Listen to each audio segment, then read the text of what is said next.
ഈശോ മിശിഹായ്ക്ക് സ്തുതിയായിരിക്കട്ടെ. പ്രിയ സഹോദര സഹോദരി, നിനക്ക് നല്ലൊരു ദിവസം നേരുക. ഈശോ ഇന്ന ദിവസം നിൻ്റെ ജീവിതത്തിലേക്ക് കടന്നു വന്ന് നിന്നെ സമർത്ഥമായിട്ട് അനുഗ്രഹിക്കട്ടെ എന്ന് പ്രാർത്ഥിക്കുന്നു.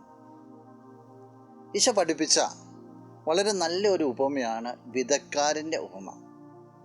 ഒരു വിതക്കാരൻ വിതയ്ക്കാൻ പുറപ്പെടുന്നു, വിത്തുകൾ വാരി വിതറുന്നു. അത് 4 സ്ഥലങ്ങളിലായിട്ട് വീഴുകയാണ്. 4 സ്ഥലങ്ങളിൽ വീണെങ്കിലും ഒരു സ്ഥലം മാത്രമേ ഫലം പുറപ്പെടുവിക്കുന്നുള്ളൂ. ഫലം പുറപ്പെടുവിക്കുന്നതിനെക്കുറിച്ച് വചനം ഇപ്രകാരമാണ് പറയുക. വിശുദ്ധ ലൂക്കാ അറിയിച്ച സുവിശേഷം 4-ാം അധ്യായം 15-ാം തിരുവചനം.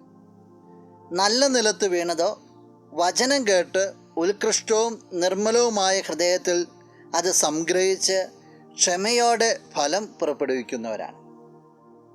വളരെ കൃത്യമായിട്ട് ഈശോ പറയുക, നിന്നിൽ വിത്ത് വിതയ്ക്കുന്നത് നല്ല ദൈവമാണ്, വിത്ത് ദൈവവചനമാണ്.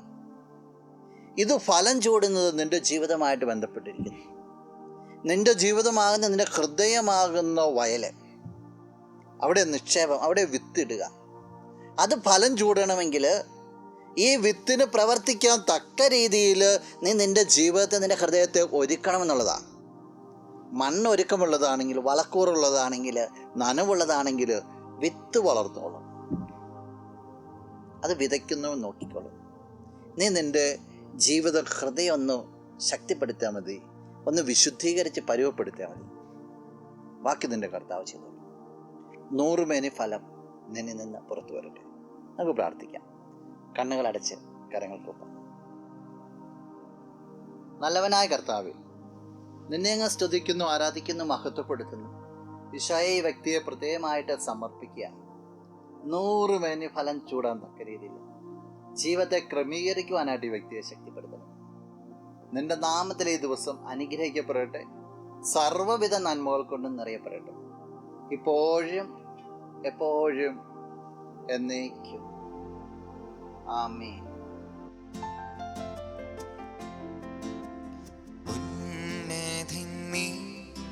അത്യുന്നതനീ അങ്ങേപ്പോലൊരു ദൈവമില്ല.